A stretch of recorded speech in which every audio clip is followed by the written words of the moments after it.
নমস্কার, সফনাভিক নিউজ নেটওয়ার্কে স্বাগত। হাতে মাত্র আর দুদিন বাকি 20 মে ব্যারাকপুর লোকসভা কেন্দ্রে ভোট গ্রহণ।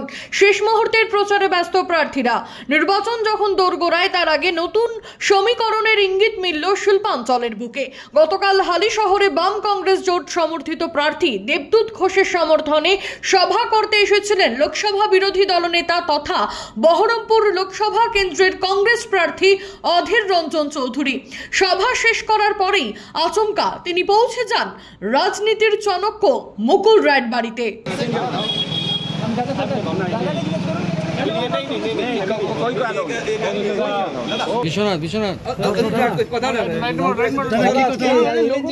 সমস্ত খবরের আপডেট পেতে লাইক করে সাবস্ক্রাইব করুন সফনাভিক নিউজ চ্যানেলটি। সেই সঙ্গে বেল বাটন প্রেস করতে ভুলবেন না।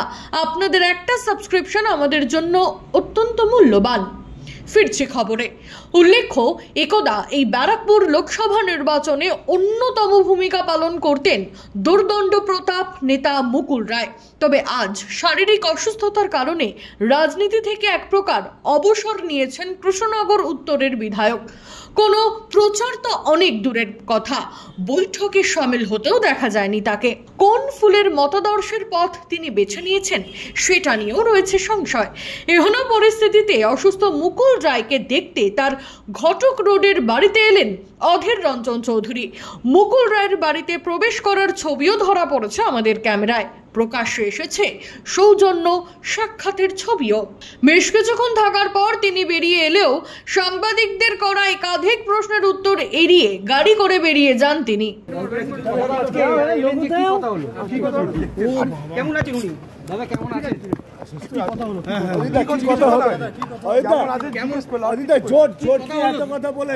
আছেন জিজ্ঞেস করতে মুকুলের বাড়ি কেন? মুকুলের বাড়ি কেন? এমনি এলাম, তার সঙ্গে চেনা জানা আছে, তাই এলাম। কেমন আছেন? কথা হলো? কথা হলো? লাগলো কি কথা হলো?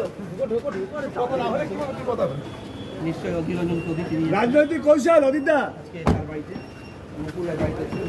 ক্যামেরার সামনে মুখ না খুললেও তবে ভোটের আগে কংগ্রেস প্রার্থীর মুকুল রায়ের বাড়িতে যাওয়া নিয়ে শিল্পাঞ্চলে শুরু হয়েছে জোর গুঞ্জন। সুফল মজুমদার ও রাজা দে, সফনাভিক নিউজ, কাঁচরাপাড়া। সমস্ত খবরের আপডেট পেতে লাইক করে সাবস্ক্রাইব করুন সফনাভিক নিউজ চ্যানেলটি। সেই সঙ্গে বেল বাটন প্রেস করতে ভুলবেন না।